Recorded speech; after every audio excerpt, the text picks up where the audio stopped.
People stereotypically have an image of an abusive person as someone very big and tough, but in actual fact, he's a very charming person. If you met him today, you'd probably assume he was a very nice, gentlemanly person, but it's what goes on behind closed doors and what happens when it's just the two of you that has the impact, and that's where the abuse begins and where it occurs. I was always a confident person. I was a dancer, I was very bubbly, I could make friends easily.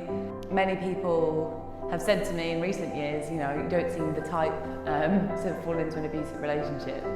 Dance gave me the freedom that I did not find in that relationship. Because when I was dancing, I felt free and it felt like I was in the right place and I was going in the right direction. And that was in high contrast to everything I was battling at home.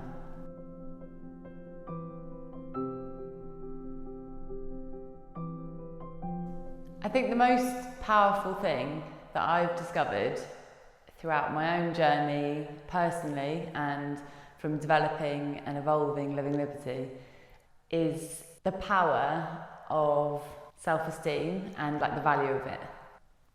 In the first few years of my relationship with my ex-partner, we were really happy.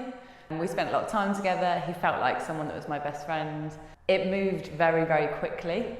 I felt that I was somehow lucky to be with this person. I put a lot of my self-worth in this relationship that I had with him. Just as I was turning 20, we bought a house together.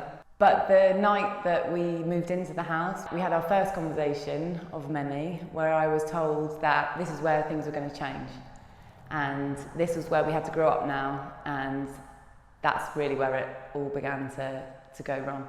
It's the emotional abuse that causes the true chaos within someone's mental health, and it messes entirely with your self-esteem.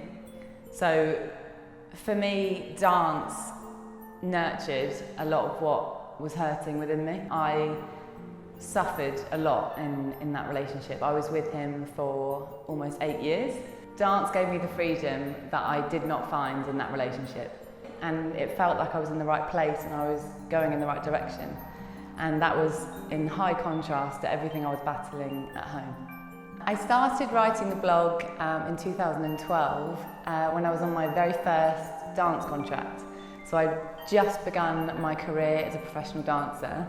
I found myself living in Marrakesh, in this amazing city, and it was just such a massive contrast to the way I'd just been living and the way my life had looked before.